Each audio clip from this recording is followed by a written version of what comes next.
Welcome to the PA Books Podcast. PA Books is a production of PCN, the Pennsylvania Cable Network. This program features interviews with authors of books on Pennsylvania people, history, sports, business, nature, and politics. We hope you enjoy this podcast.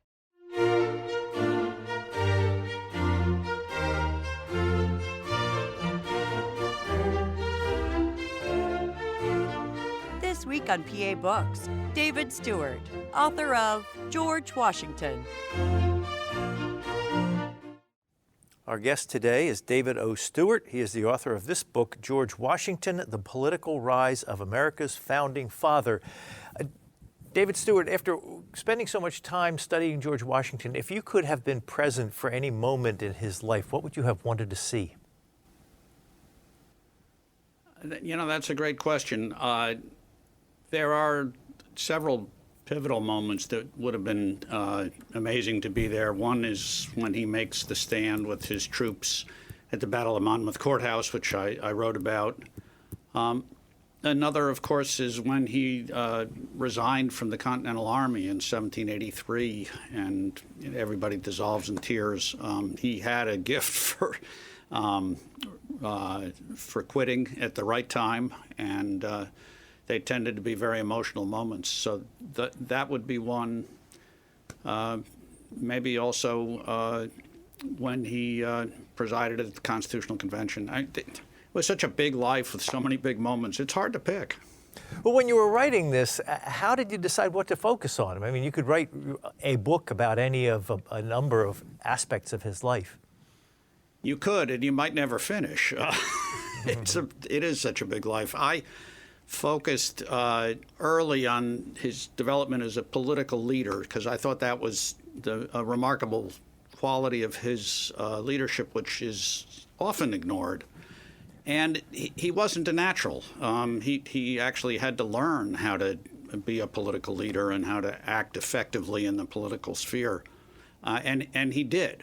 But that was work for him to figure that out. And I wanted to focus on his early years, both because he had sort of a bumpy start. He had this one almost celestially successful experience as a 20-year-old, and then after that, he just confronted a variety of challenges during the French and Indian War that were too hard for him. He was a very young man. He met a lot of failure, and then withdrew from military matters at about the age of 27 and reinvented himself as, a farmer, the squire of Mount Vernon, but also as a political person. And that took 16 years. You know, he was in the legislature. He was a lawmaker 16 years, 5 years longer than he served as a soldier. So I wanted to really focus on those eras and then look at some of his great political triumphs in his mature political years when the deck was stacked against him and he really had to show extraordinary judgment and leadership. I mean, even Thomas Jefferson, who was not a huge fan of Washington's, said he had extraordinary judgment. Frankly, Jefferson thought he wasn't all that smart, but he had a gift for making the right decision. And so I took 5 moments in his mature career as a political leader to highlight. Well, your subtitle is The Political Rise of America's Founding Father. Why did you decide to focus on that when there's so much in the military career? I suppose it's partly my own orientation. I'm not a military person, although I've always been fascinated by the stories that come out of combat. But I really did think people tend to overlook it. You know, we think of him as a soldier, a patriot, a farmer, but we don't think of him as a politician. And, one of my conclusions was that shows you just how good he was, that people never thought of him as a politician. I mean, he was a schemer. He was capable of pulling strings and manipulating people and getting them to vote his way and cutting deals, and he did it very well. But he mostly didn't get caught at it. and that's a gift. So he was a member of the Virginia House of Burgesses, which is like the state legislature? Yes. And he was active? I mean, he got up and debated and he was on committees, things like that? Well, again, that's a great question. He never liked debate.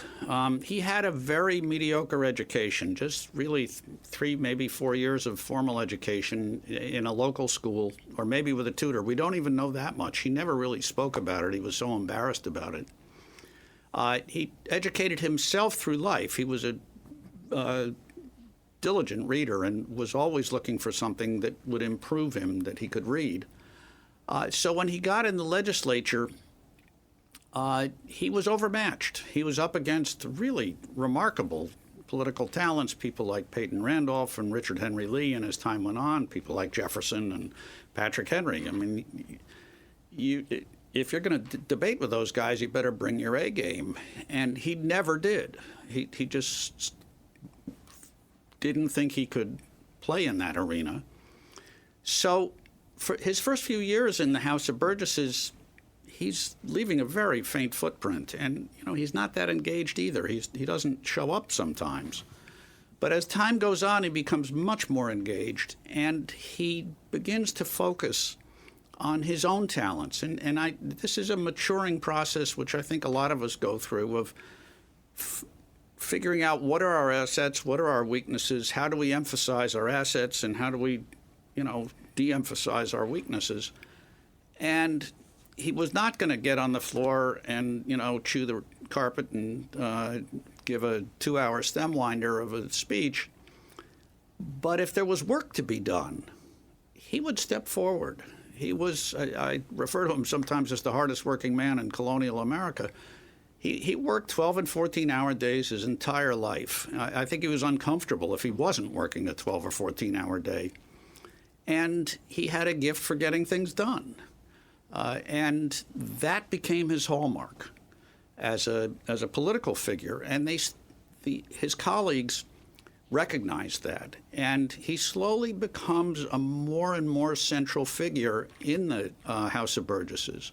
Until his last 3 or 4 years, he's really a leader. And that's a huge transformation that he has achieved really by figuring out, a sphere of activity that was not a natural one for him, but he did master it. Well, he had quite a career before that, before his time in the House of Burgesses, with all his escapades in Western Pennsylvania. How did he, as a young man, find himself in the middle of all that? Well, he was, and there's no point putting too fine a point on it, he was lucky. He was born not to great wealth. His father died when he was 11. His father had a lot of land, which he left to his 2 elder sons, who were George's half-brothers. George was the eldest of the 5 younger children with the second wife. And George inherited 300 acres, 11 slaves, which he could hardly manage when he was 11 years old. His mother took over all of that, which was appropriate. And so he didn't have, wealth to fall back on. What he did have, though, was an elder brother, 14 years older, half-brother Lawrence, who was a comer. He was a high-achieving guy who was very ambitious and married into the Fairfax family, which was a really smart move. The Fairfaxes were the richest people in Virginia. They owned most of northern Virginia, and it was the equivalent of the state of New Hampshire. And they were next-door neighbors to what becomes Mount Vernon. And so Lawrence is married into the family, and he brings by his younger brother, George, to meet the Fairfaxes. And it's clear Lawrence saw George as having the same talents he did and was hoping to sponsor him and serve as his mentor, which he clearly did. And the Fairfaxes took a great shine to George. He was an impressive young man. He was always large, which helps. He was always extremely careful about his dress. He had wonderful manners and a great ability to connect with people. and they were impressed with him. And Lawrence then, somewhat tragically, dies very young, in his early 30s, of tuberculosis. So Washington becomes the alpha male of the Washington clan, and he becomes this project of the Fairfaxes. And the Fairfaxes are the ones who get him these early assignments that help him rise within the colony and get him a military position, before that actually a diplomatic position. And those are his opportunities, which are all courtesy of the Fairfaxes. Well, the time he made his first big splash was the Jumonville Glen Fort Necessity thing. Can you tell that story? Yeah, it's he was supposed to. He had led a diplomatic expedition and distinguished himself very highly, and he was then given a military command, a small one. It was just a couple of hundred soldiers, and that's all Virginia had at the time. It was not a warlike entity. And they were just sliding into this conflict, which becomes the French and Indian War. And he is out on the frontier in areas he does know a little bit, because he was a surveyor for the Fairfax lands, of course.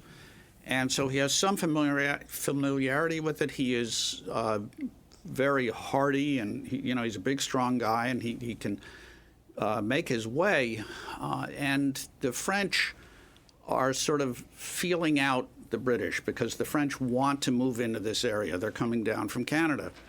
So he has Indian allies with him, and they go out looking for this French contingent they've heard about, and they finally they walk through a night of rain. It sounds quite miserable, but the Indians find the French. And, in the woods, it was always true, and Washington always acknowledged that the Indians were much more competent than any white person. And they set up an ambush around the French camp. There were about 30 Frenchmen there. And at dawn, they attack. And there's a lot of competing versions of what happened, but ultimately, it appears that the French realized that they were in a terrible position and surrounded, and they do surrender relatively quickly. And then the Indians, who are very angry with the French, proceed to murder a number of the Frenchmen, including the leader of the expedition, this fellow Jumonville. And it's usually pointed to as the beginning of the French and Indian War, because that was viewed as having attacked a diplomatic mission. The French always insisted that it was a diplomatic mission. It wasn't a military mission. Well, there were 30 of them. They were hiding in the woods. They didn't come say hello to George. I mean, there's a lot of holes in their story. I'm kind of inclined to side with George on that question. Yeah, you say in your book that he has ample justification for attacking Jumonville's party. Yeah, I thought so. There's too many of them. A diplomatic mission is 4 or 5 people. It's not 30. And, they didn't come and introduce themselves. They were hanging out, 5 miles away and for a few days, and they were sending reports back. And, and Washington himself had run a diplomatic mission. He'd basically gone by himself with a couple of Indian escorts. So he could tell the difference. And I think he was right to. The political leaders need to tell the story they want to tell in order to justify going to war, and that's what the French did. Have you been to Jumonville Glen? I have. It's kind of a cool little place because, not much has happened there since. It's a small place. And you can see the French I'm sure they picked a spot that was, congenial as a campsite, but it was terrible as a military, a place to be defended militarily. They were very exposed. So it looks the same today as it looked then? As near as we can tell. There's the world has changed a lot. We've had a lot of people go out in search of natural resources that don't always leave the land the same way, but it absolutely looks the way it was described then. You write about all the different aspects of military involvement that George Washington had early in his career, about Jumonville Glen and Fort Necessity and the Braddock expedition and the Forbes expedition, and he does not have a stellar record in any of those. I mean, it's a record of lack of success. I mean, you say that Forbes only really succeeded because he ignored Washington's advice. Yes, Washington's advice was to give up and go home. So that wouldn't have worked. It wouldn't have been much success. He was not, he had no military training. I mean, he learned on the job. He was, very young, and he had more responsibility, I think, than he was ready to really manage successfully. So he had a number of unfortunate episodes where he didn't behave very well. I mean, as a military leader, he was not able to achieve his objective. The one thing that always stood out with Washington is his personal bravery, and especially in the Braddock expedition, which was one of the great catastrophes of British arms for a couple of centuries. They lost 2/3 of their men as casualties or missing. It was a truly hideous disaster. And Washington was an aide to General Braddock. He was mounted on horseback, riding back and forth in the woods, carrying orders from the general to all the different officers who were getting killed. And Washington, after some 3 hours of battle, emerges without a scratch. How did he do that? Exactly. And that's what people asked then, because, he had bullet holes through his coat, and, he had a horse was shot out from under him. He was extraordinarily lucky. He did write afterwards that, Providence had taken him into its care, clearly a reference to the Supreme Being. And I think people then, certainly people who were at that battle, thought that might be true. It was amazing. Did he have mentors? He did. His brother in his early years, and then Colonel Fairfax. There's a whole nest of Fairfaxes, but Colonel Fairfax, who was the father of his brother's wife, really was a mentor who took him under his wing. And there are times he gives very gentle advice, but I think with Washington, that's all you needed to do. He was very sensitive to criticism.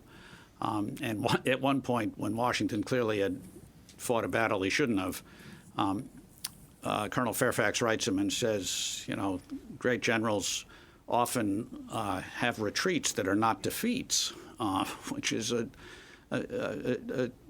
good way to try to get your point across. As he gets older, he doesn't really take on mentors, but he allies himself with people who will fill in sort of the gaps in his own talents. And you see that repeatedly. Before the Revolutionary War, he allies himself with George Mason, who's another neighbor, actually, who's a very intelligent and well educated and a good political thinker who can write things. And George was never comfortable with his own writing. After the war, it's James Madison who becomes the fellow who he relies on so heavily to provide that kind of support. And then when he becomes president, you see Hamilton step into that role more. Madison continues for a year or two, but then they have political fallout. And it's really Hamilton who steps into that position. So he's much more his own person, but he does recognize that there are things he doesn't do as well as other people, and so he wants to find people who can do those things well. When the rebellion came along, why did he decide to side with the rebels against the British? Washington was not a confessional kind of guy who said, I've always been angry about this, and, this stuck in my cross, so therefore I did that.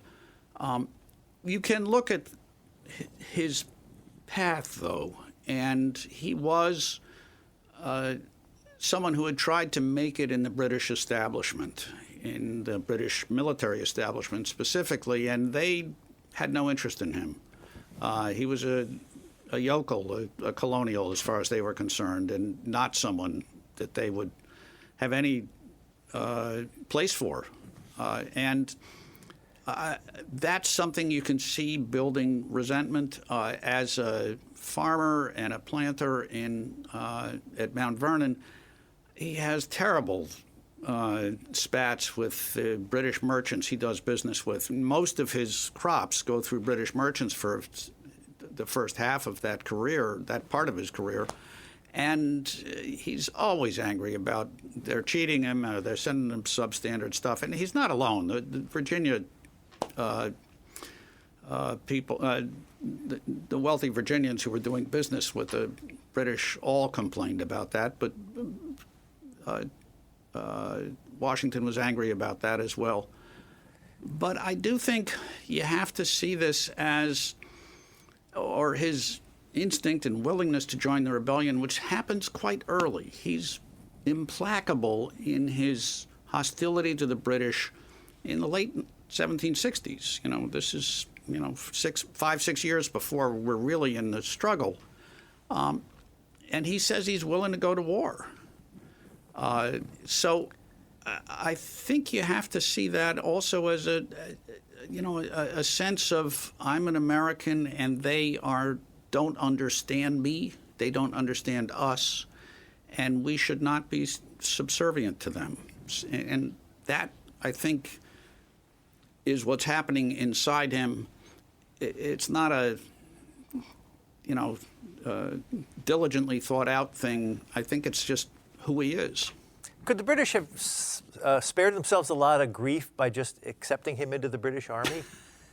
It's one of those wonderful what ifs. What if George Washington had been the commander of the British Army that came to Boston to suppress the rebellion up there?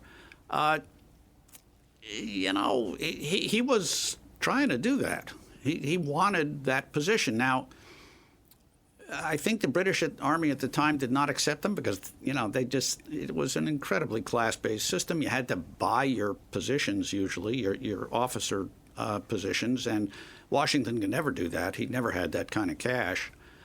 So, it's a very extravagant hypothetical.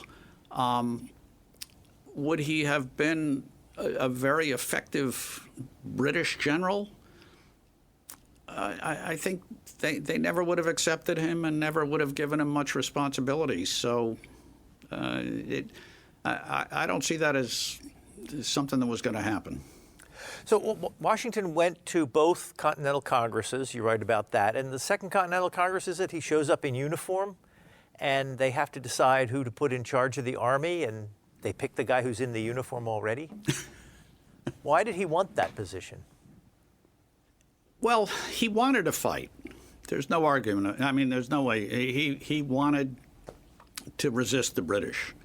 And at that point, and this is the first half of 1775, when they pick him to be commander-in-chief, Lexington and Concord have happened. Bunker Hill has happened. I mean, we're fighting. And he wants to be part of that. He has had a lust to be a soldier since he was a boy. His elder brother Lawrence had been a soldier, and he had fought during the French and Indian War, although not with a tremendous success. So he wanted to be part of that, and he wanted to be part of resisting the British. A critical part of his psyche to me is, and he says this numerous times in his life, so we're not really stretching anything. He cared so much about his reputation and his stature in the world. And, as a young man, he says, all I care about is what other people think of me. And it's important not to see that as a shallow thing, as the sort of thing, that in modern terms, maybe a celebrity influencer on TikTok or a Kardashian or something like that. For him, that meant people knew who he was and thought well of him because he deserved it, because he had earned it, because he was worthy. And in that era, and you see this with others like Hamilton, who is incredibly sensitive about his reputation, and a number of them, that was a focus. And for him, it really was everything. He was incredibly sensitive about criticism. When he made mistakes, it was clear he understood that he made mistakes and he tried to fix them. But you got to look really hard to find any occasion when he said, "Oh, I made a mistake." He doesn't do that because he doesn't want to have to admit to failure. So that was a key part of him. And if there was going to be this big event, this rebellion, and if he believed that the Americans should be fighting, well, then he would be thought ill of if he wasn't in the center of it. And when he accepts the position, he writes to his wife, Martha, from Philadelphia, saying, "I know this is going to be hard for you because I'll be away so much, and that's the one reason I might not have done that. But you would not want to be married, you would not want to be married to a man who did not answer this call." And that was his worldview. It was literally unthinkable that he would not accept responsibility in a cause that he cared about. Did he see it as a route to personal glory? I'm uncomfortable with the term glory because, he was not a guy who loved the adulation of crowds or, hung around to cling to power, which is what you think about, and there are a lot of soldiers who have become dictators and tyrants because they could. And Washington could have done that probably, but he didn't. He went home. So I don't think of it as glory, but distinction was terribly important to him. He wanted to do great things. And so, yes, that was important to him. Why did the Continental Congress pick him? I mean, he didn't have a great track record. There were other generals. Well, they weren't very good. I mean, there's a few factors, and they all pointed to Washington. One was, our talent pool for military figures was quite shallow. I think the congressional delegates knew they had to pick an American-born person. There were a couple of candidates who were really British people who had emigrated, and they'd been in the British Army. So they had military training and probably good experience, but they were not. It just wasn't the right face of the revolution. And then there was this other political factor which did work for him, which was it was really a New England army that had assembled outside of Boston, and there was concern that this would end up being a regional rebellion, and you needed to tie in the rest of the colonies. And Virginia was the largest colony, and here's this guy from Virginia. So that was a good sectional uniter. And then, to be honest, it was weird to me that he would show up wearing a uniform. It was his old Virginia militia uniform. And as I write in the book, it's a little like someone who shows up at your party with a guitar and really wants to be asked to, sing a song. But his colleagues didn't seem to react to it that way. Nobody writes home, there's this big galoot from Virginia who's walking around in a uniform. I just don't understand what he's doing. They all write these really quite fawning letters about what a great guy he is. So I think we also need to give him some credit for his ability to connect with people, to show leadership. He led a lot of the military preparations in the Second Continental Congress, which does pick him as commander-in-chief, and people had a chance to see him work. And I want to come back to that. The guy worked. He always worked hard, and he got things done. And, that's a quality that is not universal in the world. It's sometimes a little thin on the ground, and he had it, and people valued it. So the Continental Congress picks him. Okay, you're our guy. You're in charge of the Army, and he walks out the door. Where does he go? Well, he assembles his generals, none of whom will survive the war as generals because they were a rather mixed crowd, and they ride to Boston, and it's like a royal progression. He is acclaimed in town after town, and it's a remarkable achievement because this is before TV, this is before radio, this is before. There's a lot of newspapers. There's just a few newspapers in the cities. But somehow he has become the man for that moment. And he's modest whenever he has to address some gathering of dignitaries who present a proclamation to him. He doesn't preen. He doesn't give stirring speeches. He says, we're going to do the best we can. And in New York, there's a big confrontation where they are concerned that, he's going to try to become a military dictator type. And he says, when we become a soldier, we do not leave behind the citizen. So he was reassuring people that, I'm just here to deal with this problem, which is what he did. When he got to Boston, how did he get everybody to rally around him and recognize, okay, well, you're the guy, we'll follow you? It's a hard thing to unpack. His manner always, as a mature leader, was restrained. He was occasionally called aloof, although I found a surprising number of references to him as being affable. I think he was actually good company. And he had a willingness to listen. And that is so valuable in a political leader because, folks love to be listened to, especially, political and military types. And he would. And he was interested in what people had to say. He wanted to learn. He always was open to advice. And he would always, in addition, reserve the right to make his own decision.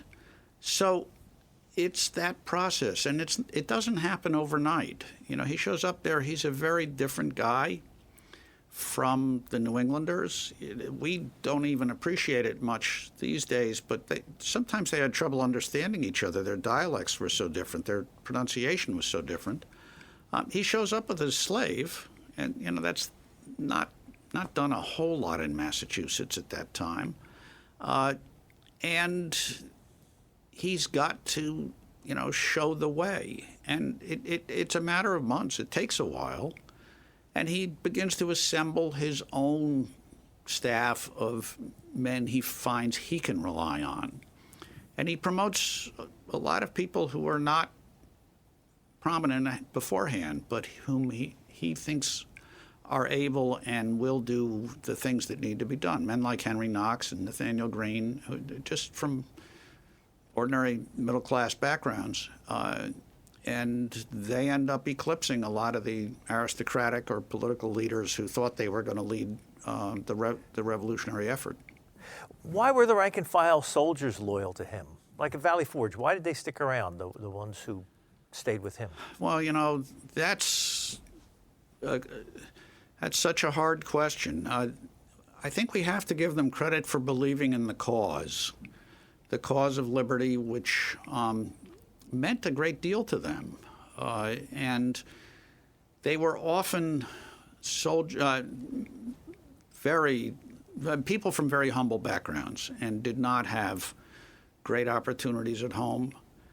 But I think their feeling about Washington was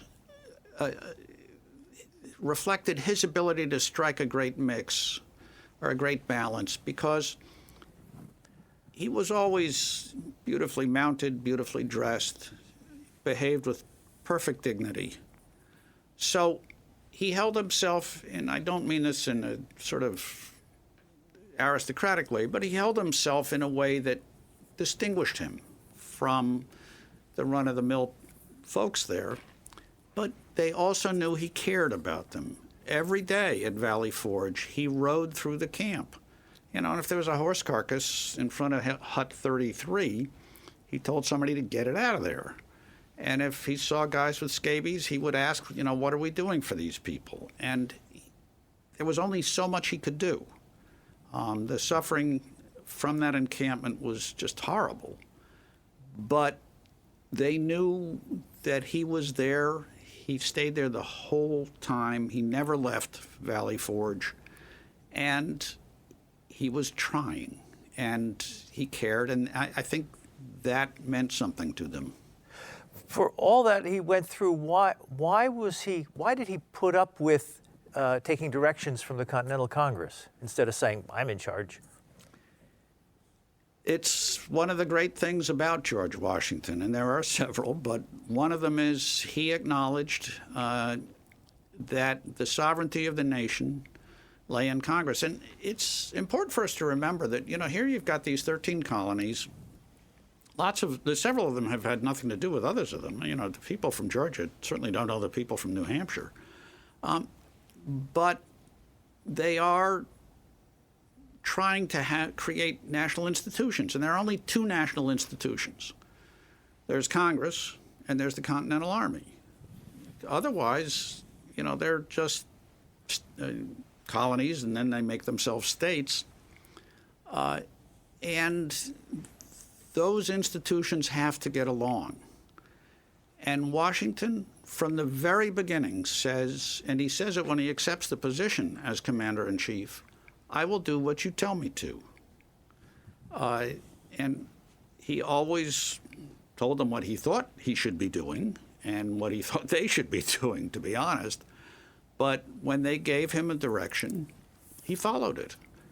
And that was part of the greatness of Washington as the leader of a society that wanted to be a democracy, that wanted to be a republic, was he was willing to say, sure, I'm in charge of the army, but the people speak through the legislature, through the Congress, and I take my orders from them. And, it's a model that has been established for this country, and we've been blessed with it for almost 2.5 centuries.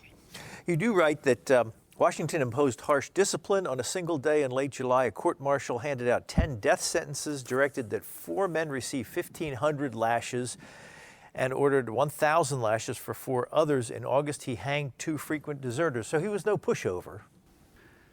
No, that's during the French and Indian War, isn't it? Oh, it must have been, because it's a little earlier in your book. Yeah. The British believed in punishment, and Washington did too. When there are mutineers in 1782, near the end of the war, he has trouble with soldiers who are unpaid and disgruntled, and they're not eating well, and they're unhappy. And when they rise in arms against the army, he sends troops to put down the mutiny, and some people get hanged. And he did not regret that. That's how you keep an army under control. To create an armed force, legitimized violence is what an army is. You've got to control that, or they can turn on their own people. And it's not always pretty, but he did believe in keeping the soldiers under control. You're right about how his support among the generals and in the Continental Congress was not universal. I mean, there are people who did not like him and wanted him to be replaced. And you read about the Conway Cabal, if you would talk about that. And how did he survive all that? He was very smart throughout the war about understanding that he needed allies in Congress, and he needed to have friends in state governors' positions and even in local government, because he was always at the mercy of the local people for food, for supplies, just for, to not be disloyal, to not act as British spies. So he spent as much time on political issues as a general as he did on military issues. And he was very careful about figuring out who in Congress could be effective for him. You referred to the Conway Cabal, which I do write about at some length. It's this period after the Battle of Saratoga when Washington has his part of the Continental Army at Valley Forge, suffering terribly. And General Horatio Gates has won this amazing victory up in upstate New York. And there's people who say, well, gee, why don't we use Gates? Wouldn't he be better than Washington? And Washington has to survive that. And he does it deftly through some very subtle maneuvers, but one of the least subtle, to be honest, is he hires or promotes as one of his aides the son of the man who's president of Congress, Henry Lawrence, and his son John is the one who's Washington's aide. And he and Henry Lawrence form a terrific partnership, and they don't spend any time together that we can find, but through understanding what the other was doing and through very frank letters back and forth, they form a very powerful partnership which helps put off this effort to promote Gates. And then, frankly, the people who are trying to promote Gates end up fouling their own nest and sort of tripping over their own feet. At the start of this program, you said one of the scenes you would have liked to witness was the Battle of Monmouth Courthouse. What was it that happened there that so impressed you? It's not a beautiful battle in the way that, you know, a military strategist would draw up a battle. Arguably, Washington did not exercise sufficient control over his immediate subordinates, Lafayette and Charles Lee, in some ways. And on the morning of what turned out to be the battle, and Washington needed a victory. He had gone through he was 0 for 1777. He had won nothing, which was part of the problem in dealing with this threat from about promoting Gates over him. And he needed a win. But he knew that if he took on all of the British forces who were crossing New Jersey at the time, that they would beat him because there were too many of them and they were better soldiers than the Americans were. So he needed to fight part of them. That's what he needed, was a half battle, basically. And so he sent out Charles Lee to try to, make that happen. He doesn't give him terribly good instruction. Lee is not interested in doing it, frankly. He's not a very dutiful subordinate. And for 5 or 6 hours, several units of the Army just sort of wander around in this stifling heat. And then the British realized that the Americans are messing up, and they turn. And a portion of the British Army turns back to attack the Americans. So now Washington ineptly has managed to get the fight he wants, which is against a chunk of the Army, British Army, but not all of it. And he comes upon the Americans under Lee withdrawing and some disorder. And in about 15 minutes, he's able to look over the lay of the land, pick out the best spot to be, make his dispositions, send his different units in different directions, and set himself up for the win he needs. And the battle, the real fighting probably takes, less than an hour. The British attack uphill, which is always a dumb thing to do, or you're going to suffer for it. And they fail. And then there's an artillery duel. And Washington has managed in this split-second moment to seize an opportunity and play it perfectly. And he's on his white horse during the battle, and he's exposing himself to enemy fire, as he always did.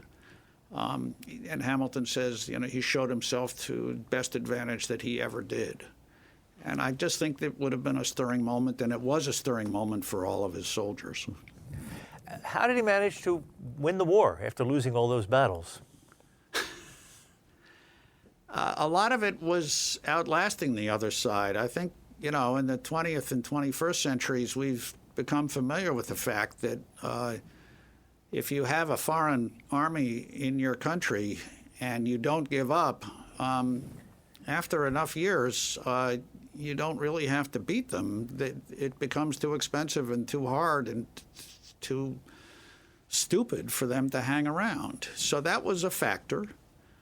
He does finally win a great win at Yorktown, which is important.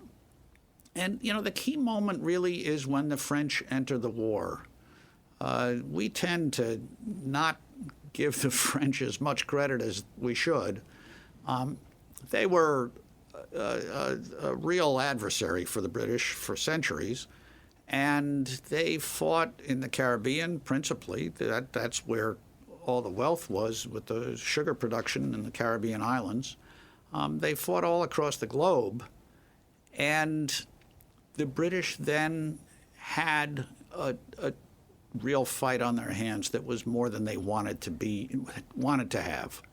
So that's how we win Yorktown. It's coordinating with French forces, and when that happens, as near as we can tell, British support for the war just evaporates. And, the political leaders, the people in Britain just basically say, we're done.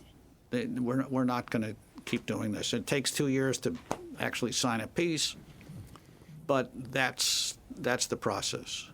We've had guests on this program talk about Dwight Eisenhower and said he was not necessarily a great battlefield general, but he was a great political general. Could you say the same thing about Washington?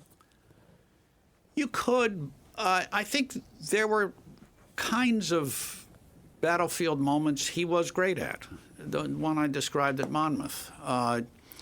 And he had his moments. And, at Yorktown, he did win that battle. I mean, he gets credit for that. He won and captured an entire British army. I think he did have, and Trenton and Princeton were great victories.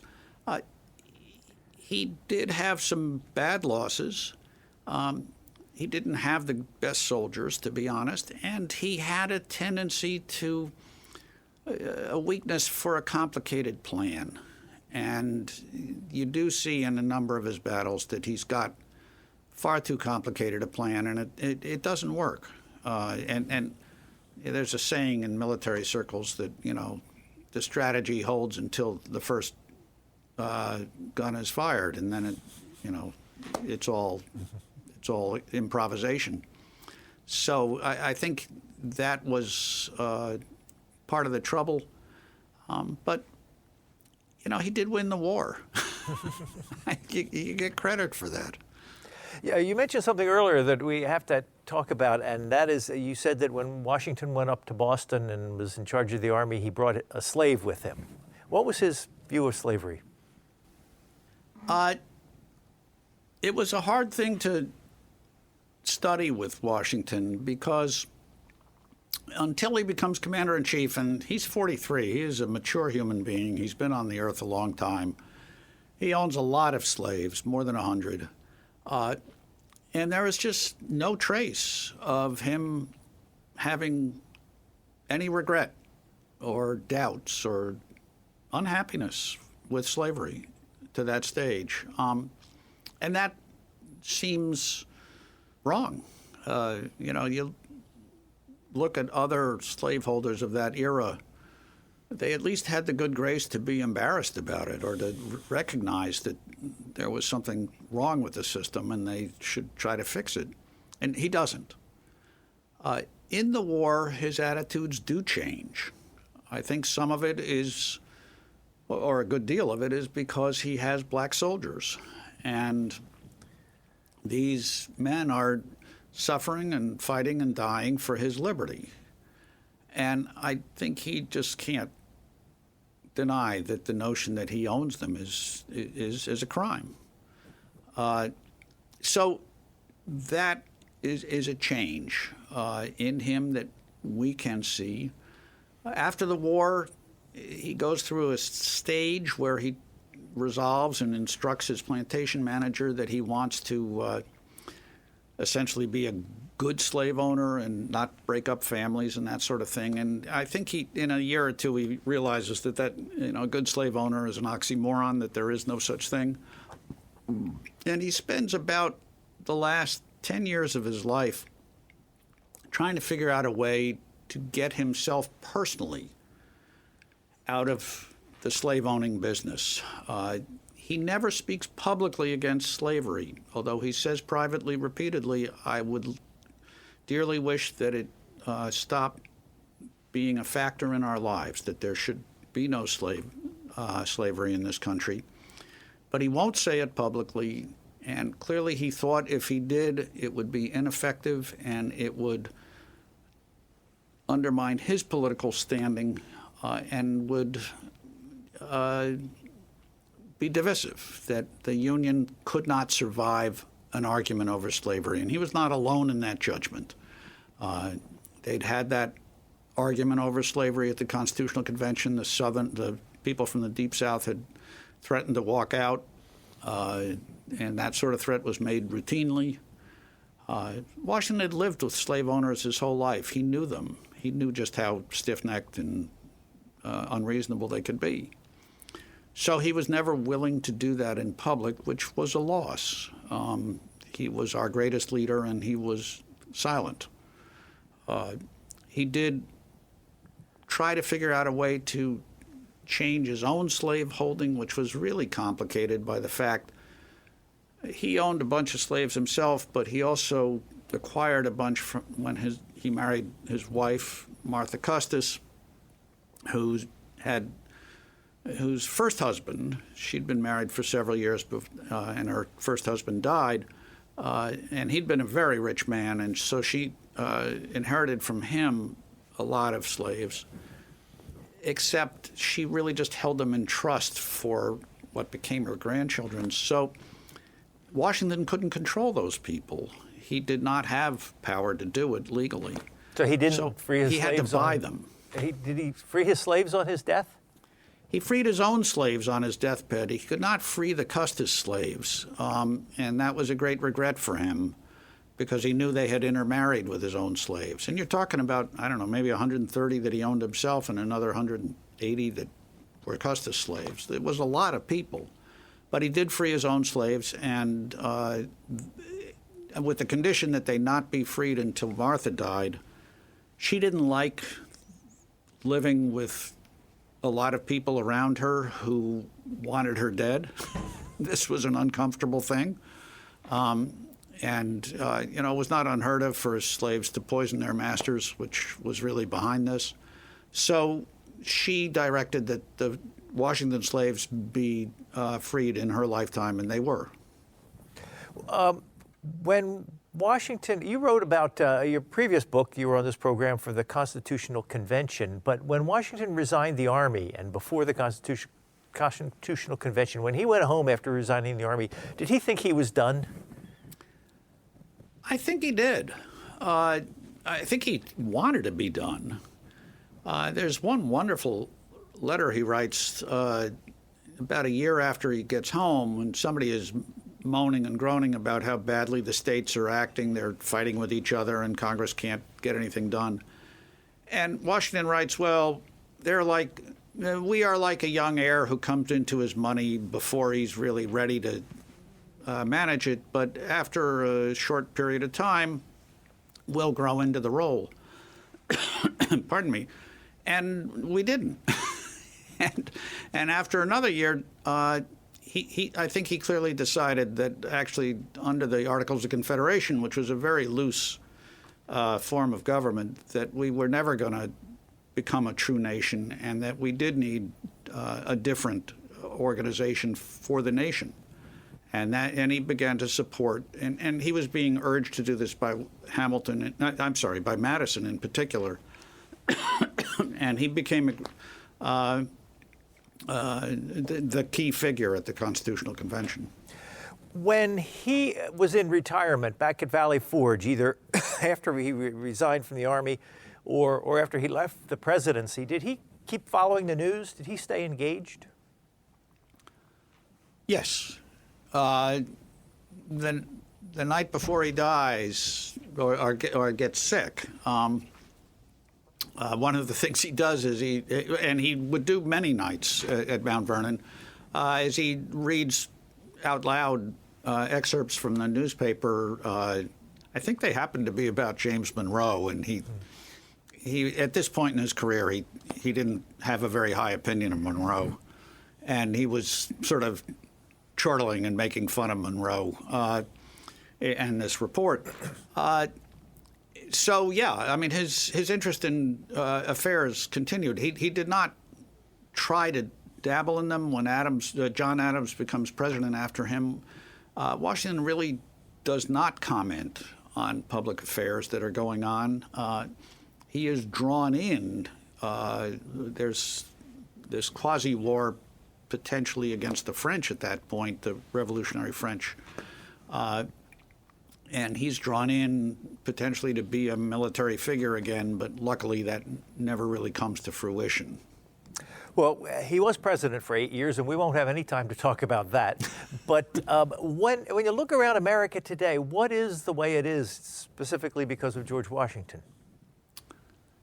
I think almost all of it.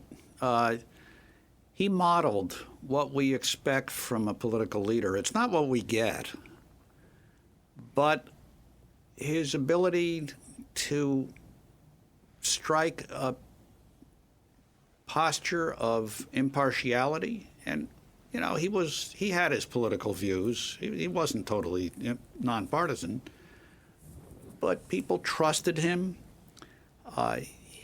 They always had the confidence that he would make his best decision.